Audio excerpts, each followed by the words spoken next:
করে এই সুযোগ কিন্তু আর কখনোই আসে না।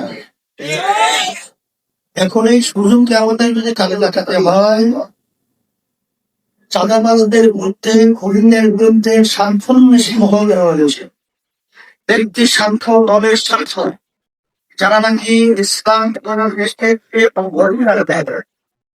এদের বিরুদ্ধে আমাদের মজবুত একটা প্ল্যাটফর্ম তৈরি করে ইসলামী এবং দেশ এবং বাংলার পক্ষে যারা আমরা রয়েছি, যদি আমরা একাত্রিত হয়ে যদি আমরা একটা আওয়াজ ভাঙতে পারি, তাহলে আল্লাহর রহমতে শেখ হাসিনার মতন পালাতে তারা বাধ্য হবে। কিন্তু দুঃখের মধ্যে বলতে হয়, মানুষ ভুল ত্রুটি তো থাকতেই পারে, আছেও। তবে বড় স্বার্থের ব্যাপারে লক্ষ্য করে, ইসলাম এবং দেশের স্বার্থের ব্যাপারে লক্ষ্য করে আমরা তাদেরকে দেশ হিসেবেই করেছি, ইসলাম প্রেমিক হয়েছি এবং মানবতার কল্যাণের প্রেমিক হয়েছি। আমরা সবাই এই মুহূর্তে এক অত্যন্ত জরুরি, কারণ এখন যদি আমরা এক না হতে পারি, তাই জন্য কিন্তু আল্লাহ ৫৫ বছর আমরা দেখেছি যে এই দেশটা একবার ওইবার নয়, এই এই দেশটাকে চোরের দিন থেকে এই স্বার্থন্বেষী মহল আমাদের দেশের টাকাগুলো পাচার করে কানাডা সহ বিভিন্ন জায়গায় বেহন বা তৈরি হয়েছে।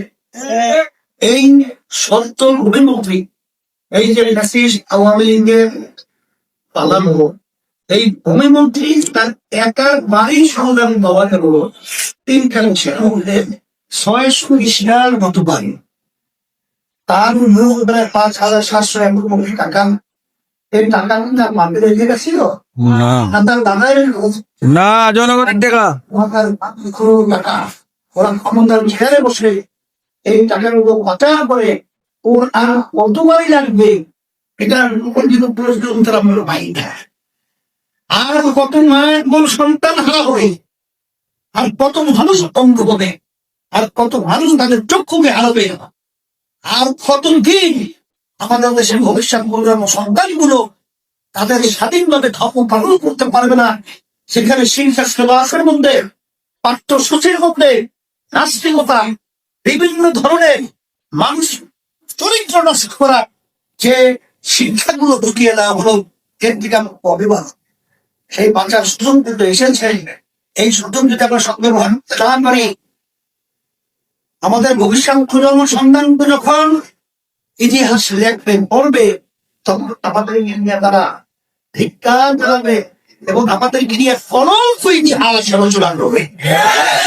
এই জন্য আমি বলবো, আসেন দেখেন আজকে বর্তমানে বিএনপি যতই বলে যে আমাদের লোকজনকে আমরা পালিশ আইনের জন্য আমরা তাদেরকে বহিষ্কার করি, করে শোভন করি, আসলে বাস্তবতা হলো দেখেন সম্মান কালবির যে তাদের প্রাক্তন মহাসচিব তার হন পর্যন্ত তাদের চাঁদাবাজ থেকে মুক্তি পায় না।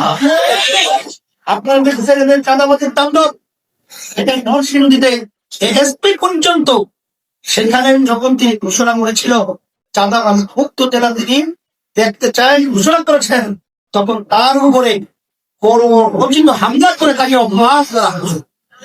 আর এই মুহূর্তে সুন্দর লেভেল প্লেইং ফিল্ড এই অবস্থায় জাতীয় নির্বাচন হওয়ার সম্ভাবনা আছে নাই? তাহলে যদি নাই থাকে, আমি বলবো আসেন না, এরা কিন্তু একটা কথা আছে, যখন সবাই একাত্রিত হয় তখন কিন্তু পাক পর্যন্ত পালন বাধ্য হবে।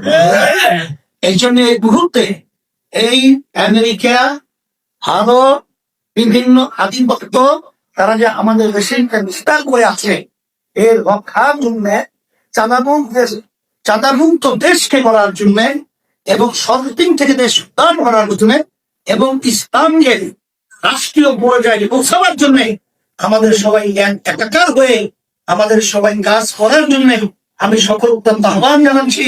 এবং আমাদের ভুল ত্রুটির ব্যাপারে আমি বলবো থাকতেই পারে, কিন্তু বড় স্বার্থ দেওয়া ভাত খেয়াল দেবো আর নিজেদের ভুলগুলোটি নিজেরা বসে আমরা আলোচনার মাধ্যমে এটা স্কলার নেব। আল্লাহ আমাকে আমাদের সকলকে এই দেশ গড়া ইসলামের লক্ষ্যে মানবতার লক্ষ্যে কল্যাণে আল্লাহ তৌফিক দান করুন। সবাইকে ধন্যবাদ আজকে সুন্দর প্রোগ্রাম করার জন্য।